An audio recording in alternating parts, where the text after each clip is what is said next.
Can we have a look at the Mail on Sunday? I really want to look at the Mail on Sunday because they've got this exclusive over Beergate with Keir Starmer. I mean, every excuse the Labour Party has given as to why the event with Keir and a curry and a beer was... Oh, that's a good song. There you go.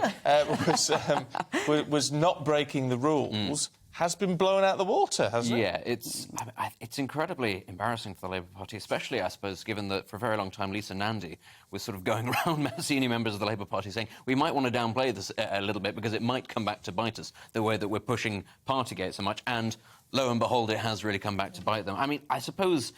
The key thing really is we're talking now about hypocrisy because Keir Starmer has said that the Prime Minister ought to resign because he was the one that broke the law. Let's just tell our viewers and listeners actually what is in this memo, yes. So because it's a Labour Party memo. Yes, this is a memo that said that the meal that they had was scheduled, it wasn't sort of impromptu, and that there was no work that was going to happen afterwards. It just says meeting ends. And that's the idea, therefore, that this wasn't some sort of working thing that they were doing on the hoof. It was actually planned that they were all going to have a sit-down meal and that would have broken the rules. So that breaks the rules? Yeah, that does break the rules. I mean... And Angela Rayner and Keir Starmer were named in that memo. Yes, there was... They are going to be there, there will be a curry, there will be... Basically, this is the idea, that the meal was planned, that they were both there, that was planned, and that at every stage the suggestion that this was just... It was working because it was an election, and that it was, you know, fundamentally it was work-related and that it was necessary in order to get the work done, that was not the case, that it was a social event. They were just grabbing a bit of food while they worked. Yeah, and I suppose, really, it is embarrassing because, as we've touched upon,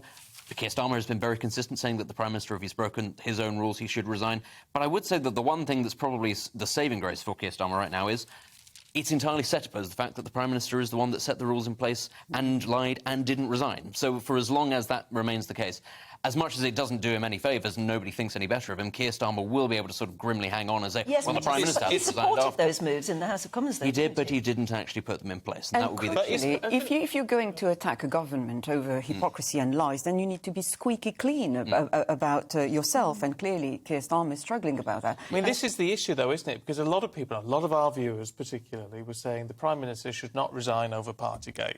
You know, it's a nonsense. Yeah. Now, you may agree with that, you may disagree with that. But the irony... But the irony here, this isn't about Beergate, is it? It's about the hypocrisy of Beergate. Absolutely, and more specifically, Keir Starmer has been acting like a high-powered lawyer over the past few weeks, building a case against Boris Johnson and indeed prosecuting a case with so much enthusiasm, even going as far as calling for the Prime Minister to resign, that effectively the whole case is collapsing and the whole thing is turning against him.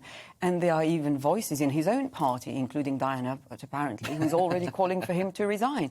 So whatever the outcome of the police investigation into Beergate is, this is already hugely embarrassing for Keir Starmer, and it would be very difficult for him to remain the leader of the Labour Party and dare I say, the Labour Prime Minister, potentially. Yeah. Do you think that could happen, that he could be unseated now?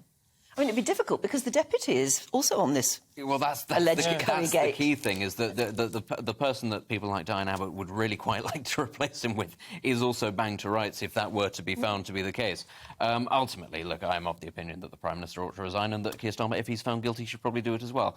But I suspect nothing much will come of it. It's just another shabby episode in a very long series of shabby episodes. I want to talk to a Labour MP, because I just want them to say to me, well, we need to wait for the results of the investigation, which is not what Keir Starmer said, called for Boris to go, just because there was an investigation. Yeah. Precisely, and I think what people hate above anything else is the hypocrisy. They can accept the offence, but the cover-up and the way they're going on about it is what compounds the hypocrisy, I think. Welcome to the GB News YouTube channel. You can watch us live 24 hours a day, catch up on your favourite shows, and join in the conversation in the comments below.